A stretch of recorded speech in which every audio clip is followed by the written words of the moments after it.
Good afternoon and welcome to the 7th flight test of Starship. It is currently 4:03 p.m. Central Time here at Starbase, Texas, and it is a beautiful and breezy afternoon for another flight around the world. I'm Kate Tice, Senior Quality Systems Engineering Manager at SpaceX, and I'm joining Dan for my first ever in-person Starship launch at Starbase. You can see the rocket behind us. It's mind-blowing. This is quite the view, Dan. No better seat in the house, no better thing to talk about a rocket as you watch it launch. Hi, everybody. Welcome back to Starbase for another Starship launch. I'm Dan Hewitt from SpaceX Communications.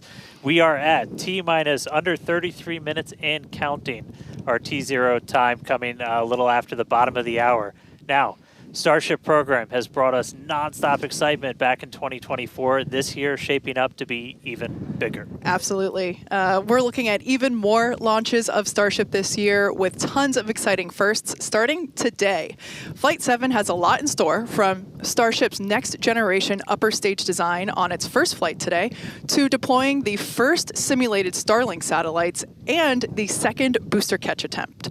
We're kicking off 2025 in style here in the Lone Star State. So hold on to your butts because it's going to be a wild year. And it's all ramping up as we chase after that full reusability for the world's biggest rocket. And we're going to be with you today every step of the way. Also joining us, though, amid a very excited crowd growing over there in Hawthorne, is Jesse Anderson. Jesse, how's everything going in LA? Hey, Dan and Kate, everything is all good here on the factory floor. We're just outside of Mission Control, and we're T-minus 31 minutes away, but we already have a really big crowd here building. There you go. Starting to build up here. Every flight of Starship has made huge progress, and today is another exciting one. We're joined by Starship, Raptor, and Starlink teams here with me today, and everyone is getting super excited for this flight test. So with that in mind, I expect it to get very loud in here soon. But for now, I'm going to hand it back over to you guys at Starbase for a quick look back at the flights that brought us here today. Hey, thanks, Jesse. Now, the more we fly safely, the faster we learn, the sooner we realize full and rapid reuse. The previous 6 flight tests proved we're on the right track. Each one of those tests provides a ton of invaluable data and, of course, some pretty great views along the way. Oh, yeah. Every one of those tests informed the upgrades that are debuting on today's flight test. And you know, we've all been watching this, following through the incredible testing campaign for every flight. And man, I can't wait for today as well as everything else we've got planned this year. Just a recap of what happened just before this flight test. Our most recent one was back in November 19th. That was Flight 6. It lifted off at 4 p.m. Central from Starbase, Texas, just a couple miles over our shoulders. It was a gorgeous sunset ascent. Let's take a look. Attention all flight crew members, flight is go for launch.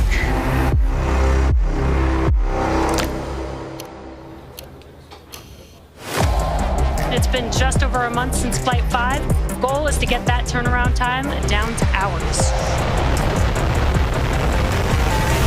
We have liftoff.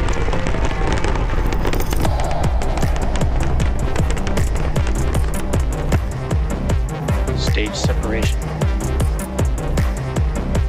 30 seconds, no catch decision. Booster offshore diversion.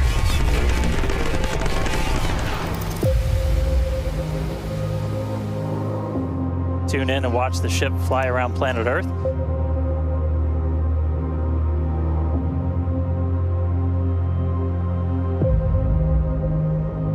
Relight demo startup. And shutdown. Starship is at 100 kilometers altitude. Flaps now have control of the vehicle.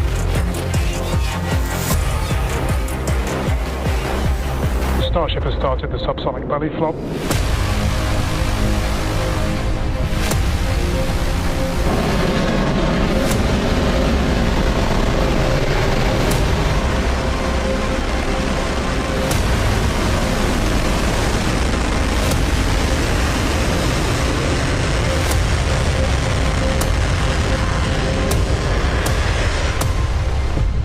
Starship has landed.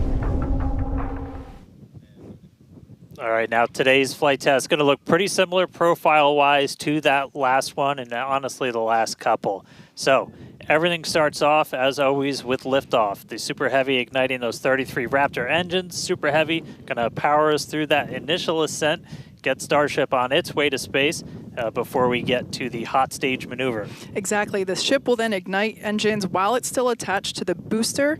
That will allow us to separate the two stages. That booster will leave a few engines on for that flip and return back here to Starbase for a catch at the launch tower. And while booster catch is blowing our minds, ship keeps going all the way to space, gets into its suborbital trajectory. Got a couple on-orbit things. We're going to deploy our first test satellites, also going to relight a Raptor engine while in space. That all sets us up then for re-entry. As we have seen on the previous flights, courtesy of Starlink, that re-entry period gives us such gorgeous views. It's like, just a rainbow flow of colors as the ship re-enters the Earth's atmosphere. The ship will relight its engines, perform a flip maneuver for a soft water landing in our targeted location in the Indian Ocean. And that will once again be daylight given our later launch window. So today's flight test will be launching the next generation of Starship. It'll attempt the first payload deployment test, fly multiple re-entry experiments geared toward ship catch and reuse, and of course, the launch and return of the Super Heavy booster back to the launch site right there behind us. Yeah, that's going to be amazing, but ship, kind of the star of the show for a lot of stuff today. A huge block of upgrades to Starship's upper stage are debuting on this flight test, adding more capability. We'll start off up top. Those forward flaps got a redesign. They shrunk in size. We shifted them towards the top of the vehicle, away from the heat shield. That's going to make it significantly less exposed to re-entry heating. And then Starship itself, we made it about 2 meters taller. So we stretched it up to about 52 meters. That allowed us to add 25% more propellant volume, along with a bunch of propulsion upgrades like vacuum jacketing of those feed lines to the engines, an entirely new feed line system for the Raptor vacuum engines, an improved avionics module for propulsion, all that adding performance and the ability to fly longer missions. And just like on Flight 6, tiles have been purposely removed to stress test vulnerable areas. This time we're doing it across the entire vehicle, including in critical areas, as we use this flight to push the boundaries of Starship's capabilities. And for re-entry experiments, multiple metallic tiles are being tested, as you can see there on your screen, including some that have a version with active cooling. Then the vehicle's avionics, its brains, got a complete redesign. Some of the new things, we've got 4 of these upgraded Starlink terminals that combine Starlink, global navigation, and RF communications into a single unit. And then on the sides of the vehicle, we have these catch fittings. They're non-structural, but we're going to be able to see how they perform thermally during re-entry. We also smoothed part of that tile line to address some hot spots that we saw during entry on the last flight. Now, the ship and the booster, they weren't the only thing to get some upgrades. On the ground side, several radar sensors will be tested on the tower catch arms as we experiment with additional ways to measure distance between the arms and the vehicle while we prepare for ship catch. Now, this is just a handful of the many upgrades included on this flight that make this the most capable Starship that we've flown so far. And then something really cool has me super excited. We're going to be deploying 10 Starlink simulators that are similar in size to our next generation Starlink satellites. With pretty unparalleled payload capacity and full reusability, Starship's going to be able to deploy our more advanced V3 Starlink satellites, which is going to help us continue to revolutionize global connectivity. Each of those Starlink V3 launches on Starship is going to add about 60 terabits per second of capacity to the Starlink network. And that alone is that's more than 20 times the capacity we're getting with every V2 Mini flight on a Falcon 9 right now. That just helps further Starlink's impact in the coming years as we expand access to high-speed internet all around the world and eventually beyond. And those Starlink simulators are going to be on the same suborbital trajectory as Starship, and they're expected to demise upon entry. Starship itself, its trajectory looks very similar to all of our last several flights, suborbital, splashdown targeted into the Indian Ocean, a couple hundred miles off the western coast of Australia. And then the other on-orbit thing we're doing is going to be relighting a single Raptor engine while in space. We knocked that out last time. V2 ship, new propellant system. Let's do it again on this one. Ship's going to be busy. Now, of course, we can't forget to add that today's Super Heavy booster is reflying flight-proven hardware for the first time. A Raptor engine that flew on the booster that was caught during Starship's 5th flight test. You can see it there on your screen. This flight-proven engine, we've got Raptor 314 there, hence why there's a piece of pie on this nozzle. Maybe we can get that image rotated so you can see it a little bit better. Yep, there we go. If you didn't already know, we like our jokes around here.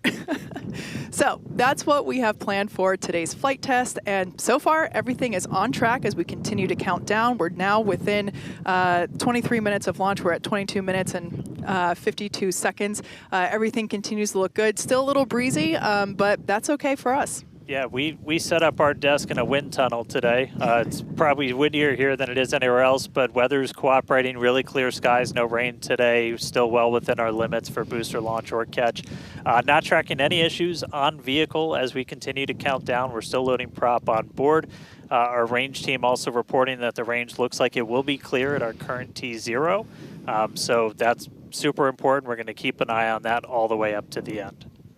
As for what we've already done with the vehicle leading up to today, we stacked the vehicle over the weekend. We lifted the ship on top of the Super Heavy booster. Hours ago, we cleared the site of all personnel, and of course, our flight controllers came on console, some of them sitting in the building behind Dan and I. And as Dan mentioned, the range team was deployed. They are standing by in the Gulf to make sure that the booster has a clear to return back to here at the launch tower, but also they're located in the Indian Ocean, standing by to make sure that the targeted landing zone for the ship is also clear as well. And then we knock out a whole bunch of things in the hours before launch. We do an alignment on all the guidance, navigation, and control. We did tank purges, pressure checkouts, make sure we were ready for prop load, check the booster, quick disconnects, and the ship one. We demate the chopsticks. We actually do a little wiggle check on them, make sure we have control, as we're going to be using those for catch. Load up all of the hydraulics that are on the tower, and then we did the initial locks and methane chills, getting them ready for prop load. Now, speaking of prop load, we conducted the go, no-go poll for prop load at 3:30, so a little bit less than an hour ago. All was good there. Prop load is underway. The LOX load on the booster started at T-minus 45 minutes, and fuel started at T-minus 43 minutes. Booster fuel will start at T-minus 41 minutes, and then LOX on the booster started at T-minus 35. So that will all wrap up at T-minus 3 minutes and 20 minutes on the ship side, and at T-minus 2 minutes and 50 seconds on the booster side. So everything is looking good. Propellant is loading. Yeah, looks like we're about half full of everything on booster, 3/4 of the way there on ship, looking good for a launch today. With that, though, let's jump over. Let's check back in with Jesse real quick and all of our teams out at Hawthorne. Thanks, Dan and Kate, and great to hear the updates with the vehicle as we prepare for liftoff. There is a lot more people here, as expected.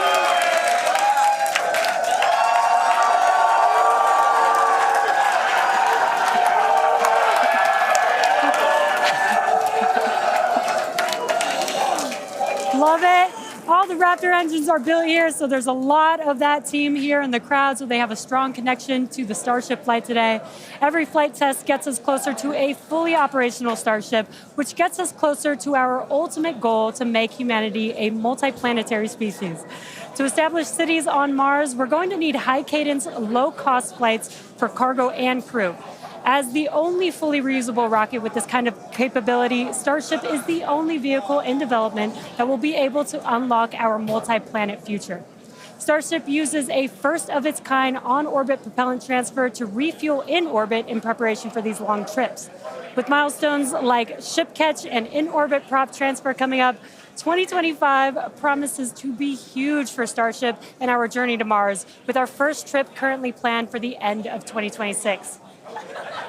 Between the reusability, low cost, and heavy lift capabilities, this all comes together to help us deliver up to 100 people at a time to destinations both near and far, and to deliver payloads farther and at a lower cost than any other vehicle.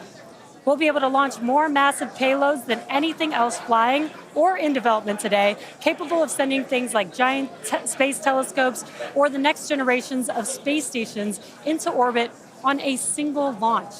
So while today's flight is just a test, the future is much closer than we realize. But one flight test at a time, so let's head back to Dan and Kate for a closer look at Starship. Thanks, Jesse. Starship features two major parts: the ship, which has 6 Raptor engines, and the Super Heavy booster, which has 33 Raptor engines. The Raptor engine is a reusable methane-oxygen staged combustion engine that powers the Starship system and has twice the thrust of the Falcon 9 Merlin engine. Now, just like we saw flights 1 through 6, the current iteration of Starship is an experimental vehicle flying for development. As we mentioned earlier, today's flight is debuting a ton of upgrades that we've had in the works in order to increase Starship's reliability and performance. Several of these upgrades will also unlock our ability to fly longer missions, something that we'll want to do as we start doing orbital flights around Earth. And then to get an even better sense of just how big Starship is, we can start here. Let's take a person about 2 meters tall. Towering over that, you got your Millennium Falcon clocking in at 35. Just above that, we've got a Falcon 9 rocket, payload fairing attached. Double that height, you're up at 70 meters. And then topping it all off, nearly twice the size, it's a fully stacked Starship up to 123. Got 2 meters taller. Altogether, the ship, 52 meters, Super Heavy boosters, 71. And what's super fun is we're going to make ship and booster even taller in the future. Which is crazy, because turning around and looking at it and thinking that it's going to be bigger, that's mind-blowing. Make the ship as tall as the booster. Now, moving up the rocket, the ship features 6 Raptor engines. 3 optimized for sea level performance and 3 optimized for vacuum performance. Raptor Vacuum, or RVAC, is a similar design to the Raptor engine, but features a larger exhaust section and a larger expansion nozzle to maximize the engine's efficiency in space. Our upgraded ship that we're debuting today carries about 300 more tons of propellant than the last flight's ship, bumping it up from 1,200 metric tons to about 1,500 metric tons. It's a lot. The ship is designed for vertical takeoff and landing on any hard surface. Now, the ship is also outfitted with newly redesigned forward flaps that are used to aerodynamically control the vehicle's attitude during atmospheric flight and enable a precision landing. The new flaps are lighter and positioned more leeward or away from the heat shield. Now, to reach full reusability, the ship has to be able to survive re-entry not just one time, but multiple times. The ship's heat shield is essentially what does the job for that. We've been iterating on that every single flight, building towards that heat shield that requires no refurbishment between flights. Now, the heat shield is composed of thousands of hexagonal ceramic tiles. They're designed to insulate the vehicle during that atmospheric entry where temperatures ramp up to as high as about 2,600 degrees Fahrenheit. A rapidly reusable heat shield has never been flown in history, so continuously improving this, flying new experiments, those are all key focuses of all of our flight tests right now. And in between the first and second stages is our hot stage, which we saw in actions on flights 2 through 6. The hot staging maneuver is when the upper stage engines are ignited before the booster engines, before those booster engines are completely cut off. With hot staging, the rocket never stops accelerating during separation, so it's more efficient than traditional stage separation. One of the hallmarks of Starship flights are the incredible views that we get throughout flight, of course, courtesy of Starlink. Every day, we're working to expand the Starlink network both on Earth and in space. Here's Jesse with more. Fans of Starship may know that Starlink enables us to bring you lots of unprecedented views, both from space and here on Earth. In addition to the dozens of cameras on Starship itself, we also have mobile Starlink camera kits deployed in the Indian Ocean, connected to our aerial assets and all around Starbase, which all come together to help tell the incredible story of Starship, both on and off planet. Thanks to Starlink, Starship is capable of streaming more than 120 megabits of real-time, high-definition video and telemetry in every phase of flight, providing invaluable engineering data to help engineers rapidly iterate across all systems. And all of that streaming data will be put to good use with the more than 30 cameras on the vehicle for today's flight test. Starlink is the world's largest satellite constellation, operating in low Earth orbit to deliver high-speed, low-latency broadband internet, providing access to people around the world, many who have never had connectivity before. Starlink now serves more than 119 countries, territories, and other markets. And here at SpaceX, we've been developing Starlink's communication capabilities not just for humans on Earth, but for astronauts in space. Our recent Polaris Dawn mission, we deployed a high-speed internet connection in Dragon for the very first time. Here's a quick look at how that went. Starlink is an amazing confluence of programs at SpaceX. So we have a whole corner of the company that owns and operates a multiple thousand satellite constellation to provide internet to people on Earth.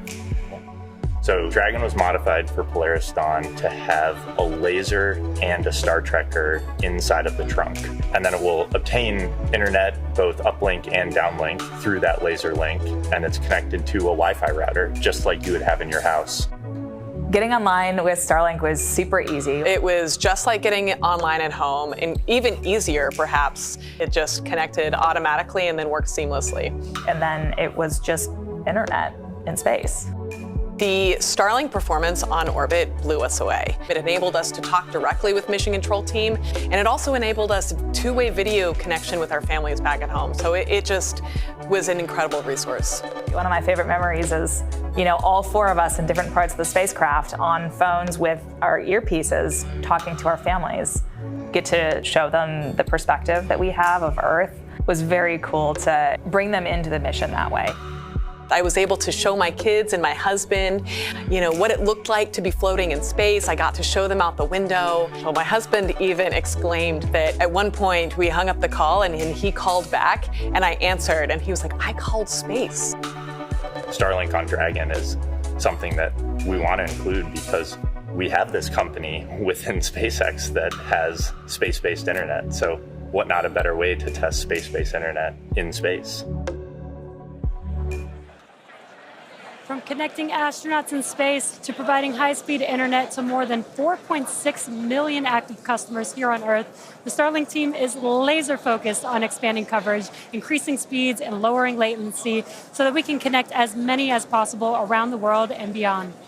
Last year, we activated Starlink in 27 new markets and are now covering a global area home to 2.8 billion people, including those who live in some of the most remote places on Earth. To meet the growing global demand for high-speed internet, SpaceX opened a new 700,000 square foot factory in Bastrop, Texas, and introduced Starlink Mini as well as an upgraded version of the Starlink Standard Kit. The SpaceX team also achieved an unprecedented launch cadence, conducting 134 Falcon launches, with 89 dedicated to expanding the Starlink constellation. With each launch, Starlink adds more capacity to the constellation and continues to expand its coverage, connecting even more people in underserved and hardest to reach areas of the globe. Now, while our mission to connect the unconnected is far from complete, you can check out some of the Starlink team's highlights from 2024 and learn more about how our customers are furthering Starlink's impact around the world at starlink.com/stories. And a little bit closer to home, we do have a few updates for those impacted by the fires here in Southern California. So far, the Starlink team has provided about 1,350 free kits to fire departments and other disaster response organizations from down in Orange County all the way up to Malibu. That is in addition to applying free Starlink service for thousands of customers impacted by the fires all across the Los Angeles area.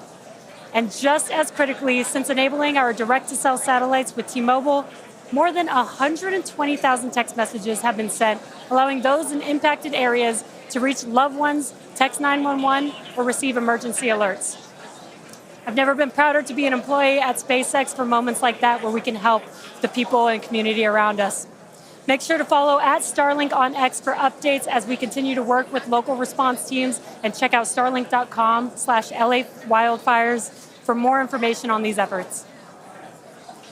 But back to today's flight test, one of our objectives is to return the booster to the launch site where it will be caught by the tower as we did on Flight Test 5. So let's head back to Dan and Kate for a catch primer.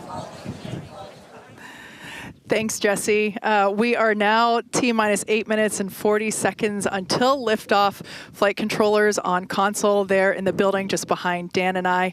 You can actually see the rocket in the distance at the pad 6 miles away. Our excitement is growing. I already am not sure if I'm going to be able to remain coherent after witnessing this, so looking forward to it. You'll be all right. You'll be all right. Just a quick status check. The ship fully loaded in its main tanks on LOX and fuel. We're going to load the header tanks, and booster is going to be closing out real soon as well. Let's talk about that second catch attempt, though. So we're going to use the tower's 2 gigantic robotic arms, call them the chopsticks, same thing we used to stack Starship onto Super Heavy for all the integration ahead of a flight, and that's what we used to catch by moving stuff like landing legs from the booster to the ground side. It's a lighter booster, means you can carry more into space.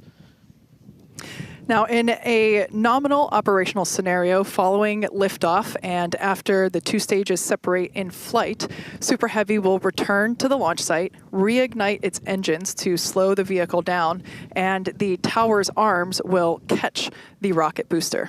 And just to get to this point, just like before, thousands of distinct vehicle pad criteria have to be met prior to that return and catch. We need healthy systems on the booster, healthy systems on the tower, and a manual command from our mission flight director for the day. If we don't send that command before the boost back burn ends, or if any of those automated checks kick us out, that's what happened on Flight 6, the Super Heavy booster will divert to an offshore trajectory, and it'll go out and do a landing burn in a soft splashdown in the Gulf of Mexico. Now, we have said it before, but it remains true today. We accept no compromises when it comes to ensuring the safety of the public and our team, and that return will only take place if the conditions are right. And one of the unique aspects of Starship flights is the return and the catch of that Super Heavy booster and the audible sonic boom that it comes with it in the area around the return location. General impact to anyone in the area is just a brief thunder-like noise, but it definitely lets you know it's coming. Oh, yeah. It's something our neighbors in Cape Canaveral, Florida and Vandenberg, California have become accustomed to over the years, and now we're bringing the boom to Boca. So here's a peek of what to expect.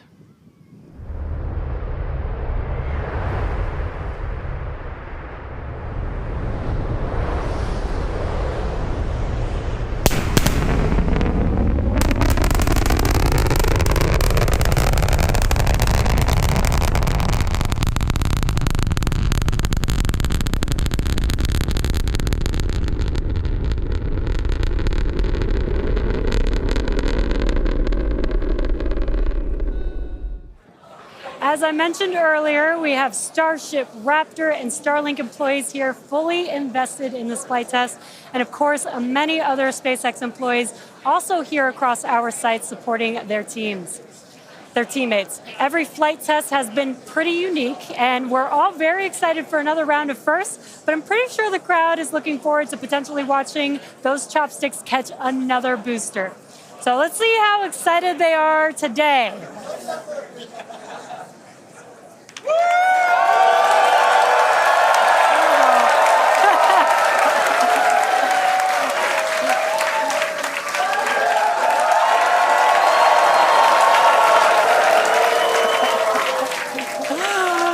Just under 5 minutes to go. We are all very excited here.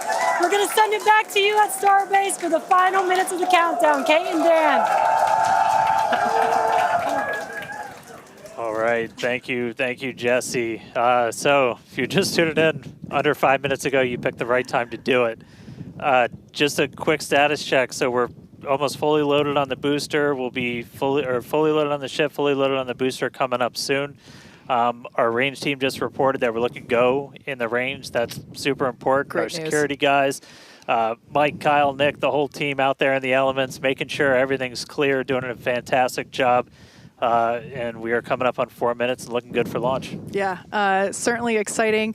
Now, we do have an opportunity to hold at T-minus 40 seconds if necessary. This is a chance for us to perform additional checks if necessary.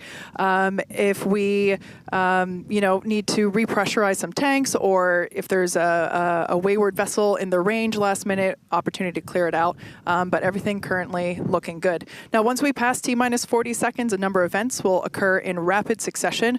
The ground spin and ignition systems come up to flight pressure. The ship will go to internal power. After that, the quick disconnect, or QD, arm lockout is removed in preparation for retraction, which will happen shortly after T0. Once we pass T-minus 40 seconds, we do have the ability to recycle the count under certain conditions back to that T-minus 40 second mark and hold there to assess what happened and assess opportunity to proceed again to T0. Yep, we've used that T-minus 40 hold a couple of times. Boat's usually one of the items, but we aren't tracking anything right now that would cause us to hold there. We can hold there for several minutes. Main thing you're watching at is you set a clocks, because your temperatures will change and the fuel in the locks, everything pretty quickly. So you've got a couple of minutes that you can hang out and figure things out. There are items that if we pass them, we're scrubbed for the day. One of the main ones is that flame deflector at the bottom of the launch mount. Water begins flowing for that at the T-minus 10 second mark. If we scrub at any point after that, we'll be done for the day. And then teams will need to refill the deflector, as well as all of our prop that we use to load on board the vehicle. It's pretty much just under 11 million pounds of prop sitting on that thing right now. And we can actually recycle in about 24 hours now. Which is incredible given the sheer volume of propellant that is on board the vehicle there on your screen. All right, coming up on the 2-minute mark. Again, a lot of ambitious things on the plate for Starship today. T-minus 2 minutes. New ship, new year, a lot of upgrades, doing a lot of ambitious things in space this time. Our first payload deploy, relighting a Raptor engine. We're looking good. So as we mentioned before, we have an opportunity to hold at T-minus 40 seconds, not tracking any issues at the moment that would be necessary right now. So fingers crossed we can pass through that checkpoint without stopping. But the folks on console are continuing to evaluate the launch commit criteria, making sure that the winds are within limits as well as any other weather restrictions. But man, compared to yesterday, this is a textbook gorgeous day. Oh yeah, little breezy today, but we got clear blue skies for a launch today. So at this point, all the prop has been loaded on the vehicle. We've closed everything out. We're doing our final thrust vector control, our steering for the engine checkouts. Once we hit the 30-second mark, we'll hear the flight director give the final go for launch. So we're under a minute. As we said, we're not expecting a hold at T-minus 40. But do not be shocked if that happens. It has happened in the past, and we can hang out there for a couple of minutes if we need to. If memory serves me right, we hold my breath for 4 seconds. Pass through prop load gate.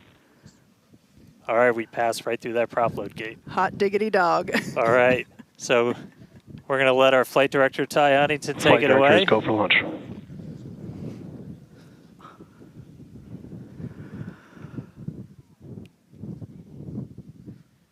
And 20 seconds.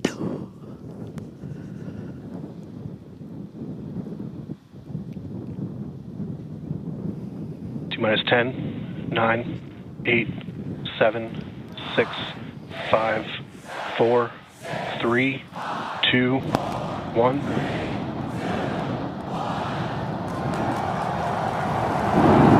We have liftoff.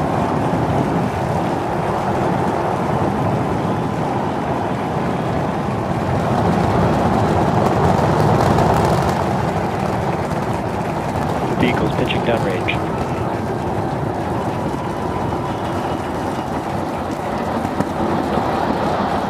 Booster chamber pressure is nominal.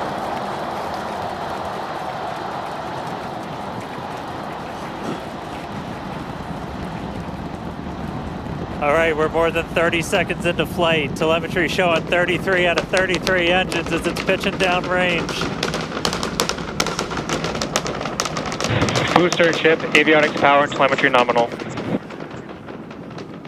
Hearing good call-outs on the ship and booster avionics. You just heard the rumble hitting us about 6 miles away. Watching Starship arc into just endless blue skies right now. Vehicle supersonic. More than a minute into flight, the vehicle's supersonic.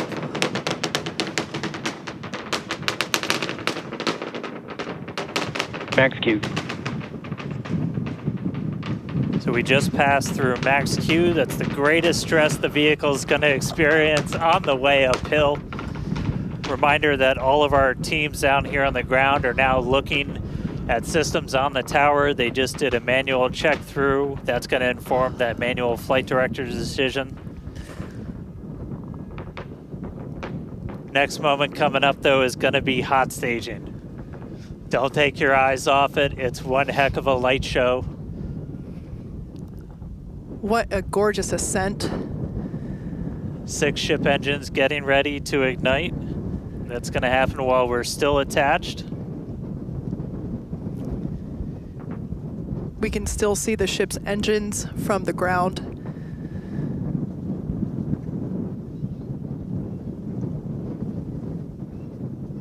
Got a little under 30 seconds away from that. We are hearing good call outs on the tower preparedness from the manual checks. Reminder though, we've still got automated checkouts on the booster and the ship itself. But as of right now, our manual checks and our manual commanding is looking go for a catch. Booster engine cut off. That is incredible news. We just heard the call out for booster engine Nico. cut off. Engine startup. Most engines cut off, down to those Stage middle separation. 3. Boost back burn startup.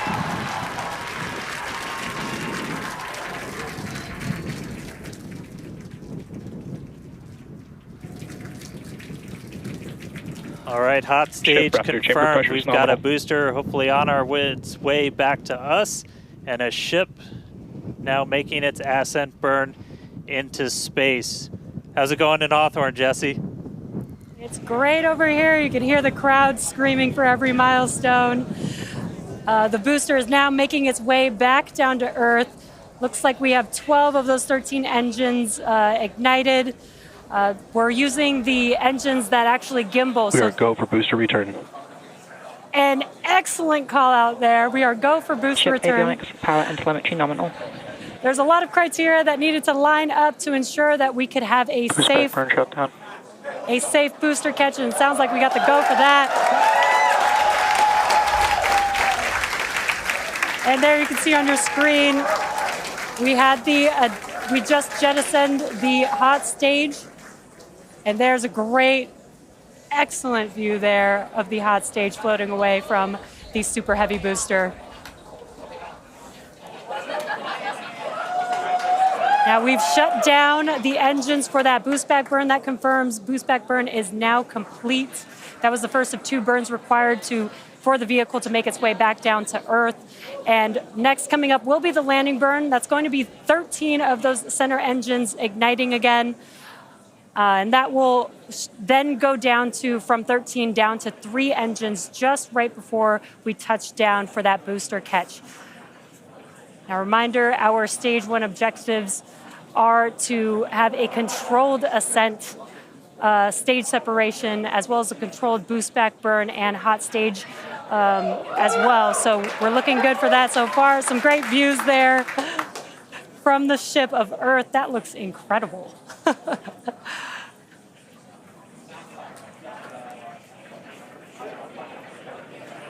Now, Starship's ship is still firing its engines right now. Starship trajectory nominal.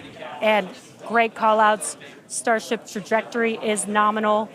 You can follow along the telemetry, the altitude in the bottom left-hand corner for the super heavy booster, as well as the bottom right-hand corner for the ship. And these views are just amazing.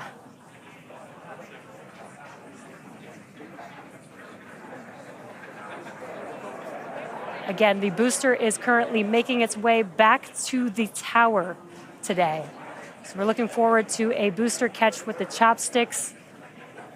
And in the meantime, you can see those grid fins there, helping to control the vehicle and guide it back to its landing site.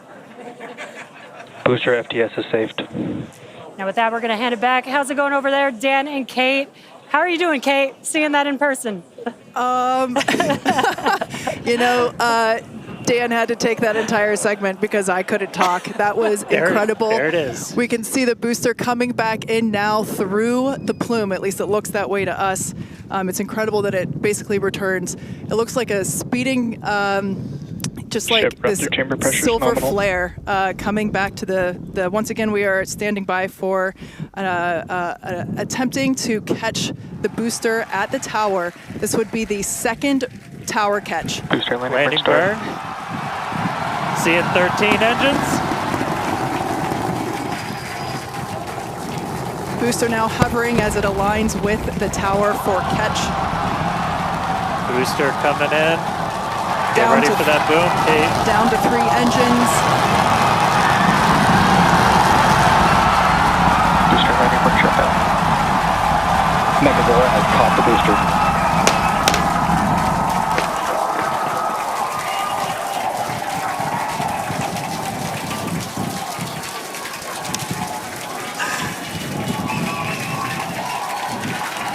You heard it here. Megazilla has caught the booster.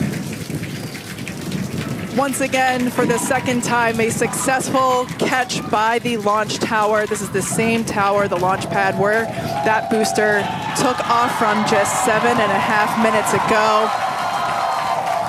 Great view from the Bullseye. chopstick arms, looking at those hypersonic grid fins that steer the booster for that precision landing. It And I almost mean, looks you like it's can- flapping its Yeah, wings. you can see just how small that catch fitting is too on something that's just so massive. That was absolutely insane. Meanwhile, We're not done, but We're wait, not there's done more. yet. Wow, that is just absolutely stunning. And this, of course, a gorgeous view there from the tower looking down at the top of the booster.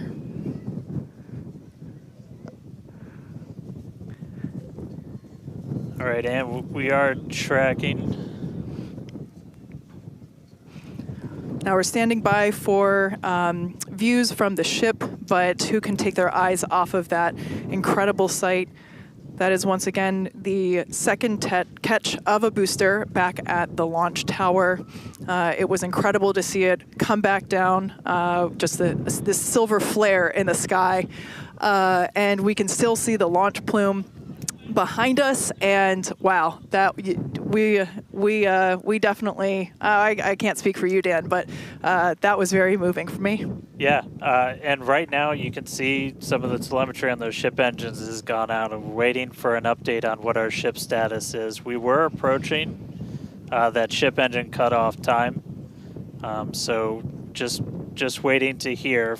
So obviously we've got booster back, booster on the launch tower in the chopstick arms, but we are waiting to get an update now on the ship. As we were expecting ship engine cutoff about 40 seconds ago. We saw some of those engines start to go out prior to that point.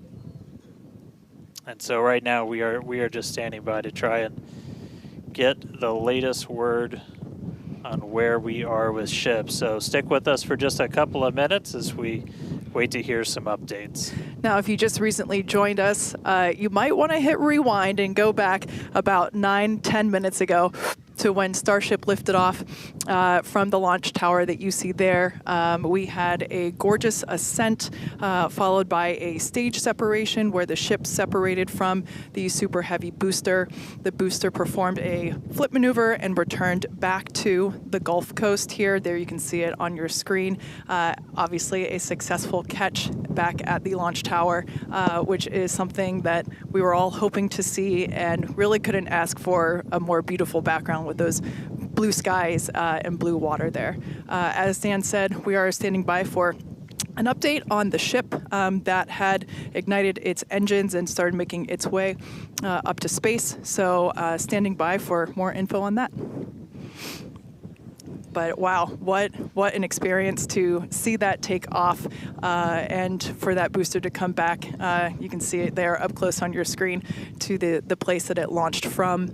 Once again, there were thousands of catch commit criteria, which is basically just all the things that we have to assess and evaluate and basically make sure that they are make sure that everything is clear and acceptable conditions, both on the vehicle side as well as the tower side, in order to enable that catch. So obviously from the last two flights that we have done, where the Flight 6 we attempted but had to divert into the ocean, and then on Flight 5 we did have the first ever successful catch of the booster. We used the learnings of those two flights to hone in that catch commit criteria, and we saw success today, which is pretty awesome. Yeah. And just a quick status check. So we currently do not have comms with the ship. So trying to figure out exactly when that happened and exactly what happened. So obviously the flight controllers right now going through their data, looking to make sure it's not anything instrumentation on the ship, but actually try and get us a status. So again, we're gonna keep listening in on this. We'll give you an update as soon as we have a little bit more. So for now, stage 1 back in the tower, waiting to find out a little bit more about stage 2.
So if you are just tuning in, we caught a booster, but we are still waiting to find out a little bit more on the ship. So it had successfully separated. We did that hot staging maneuver. We did see all 6 of ship's engines on the way uphill during its ascent. But as we were getting to the end of that ascent burn, we saw engines dropping out on telemetry, and we have since lost contact with the ship. So again, we're still listening in on the loops, trying to figure out how much we can get right now. But again, stick with us. We'll bring you updates as soon as we hear them. Really exciting. We were able to catch the booster today. Obviously, we want to get the ship all the way over to the Indian Ocean. May not be able to do that at this point, but we'll give you some updates as soon as we hear a little bit more about the ship. For those that didn't catch earlier, this was a new version of the ship. This was its debut flight. So a lot of learnings here for sure as we continue to tune in and listen in with the teams and try to gather more information to understand where we stand with the ship. But as Dan mentioned before, teams are trying to make sure that it's not an instrumentation error. We want to find out if it's, did we just lose communication or did something else happen with the ship? So teams are actively working, trying to figure out what we can find out, and we're continuing to listen in and find out more information to share as we can. But as we said before, and you can see it there on your screen, what a beautiful, beautiful sight to see another booster back at the launch tower. That was successfully caught just minutes ago after sending the ship off into space, and having seen it for the first time with my own eyeballs in person, it was pretty awesome. And yeah, the thunder-like sonic boom was really fun to experience. Yeah. So we are getting a little bit more. So we did lose all communications with the ship. So I mean, that is essentially telling us that we had an anomaly with that upper stage. So we were just coming up to the end of that ascent burn for the ship. when we stopped when we started to lose a couple of the engines, we saw those dropping out, and then we did lose telemetry from the ship, so that means we didn't have contact with it. So at this point, we are assuming that the ship has been lost. So this was a brand new vehicle, essentially. This was kind of an upgrade version. So with that, there's a lot of things you're upgrading, but there's a lot of things you're going to learn as all of those systems are now interacting with each other for the first time. But at this point, we did lose the upper stage of the ship. So again, we're gonna listen in and try and figure out a little bit more about what happened. And obviously, we'll do kind of a full breakdown once we get smarter ourselves in the coming hours and days as well. For sure. Now, for those that have recently tuned in, we're now a little over T plus 16 and a half minutes after liftoff.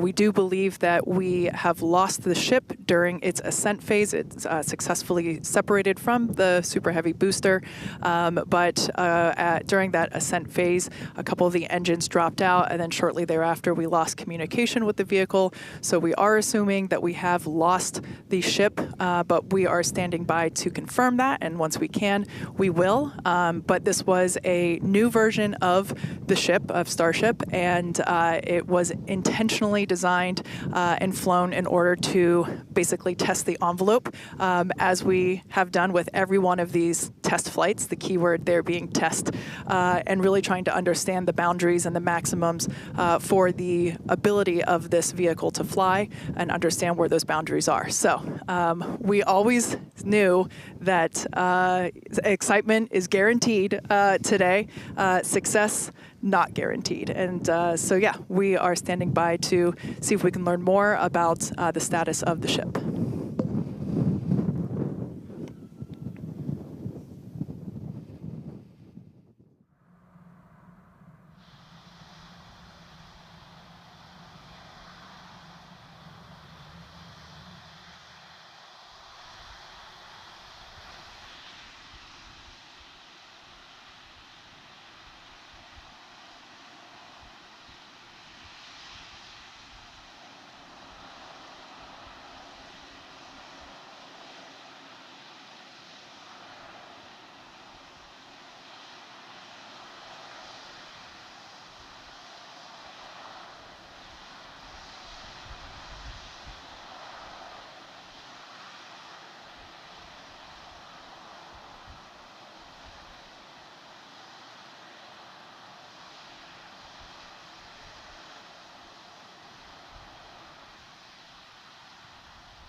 Thanks, everyone, for continuing to stick around as we were checking in on the status of the ship.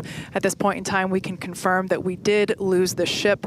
However, Starship, the total vehicle, did have an on-time liftoff at 4:37 p.m. Central Time from the launch pad just behind us at Starbase Texas.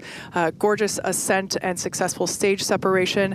The booster pushed the ship off, and the ship disconnected during that stage separation. The booster came back for a successful, the second ever booster catch at the launch tower, which was pretty incredible to see. Yeah, it was great to see the booster come down, but we are obviously bummed out about ship. It looked like we lost contact with it a little under 8.5 minutes into flight. That's roughly when you start to get to that main engine cutoff. We obviously need to go through all the data. It's going to take some time. In the next hours, days, we're going to figure out exactly what happened, come back, fly the next one, get even farther. Reminder, it's a test. It's a flight test. It's an experimental vehicle. So we'll figure out what ended our day today and make sure it doesn't end our day tomorrow. So as we do that, we're going to continue to provide you updates on our X account on SpaceX.com. So just continue to tune in there. As we learn what happened, we'll be ready to share it. Exactly. So for now, we are going to wrap up our webcast. We'd like to thank the folks in the county for supporting the launch, as well as the agencies that enable us to launch, and of course to our viewers for tuning in. And thank you, Kate, for coming down, doing this with me. It was great to have you here. I'd do it again in a heartbeat. All right. Well, that'll do it for us. We'll see you guys at the next Starship flight test.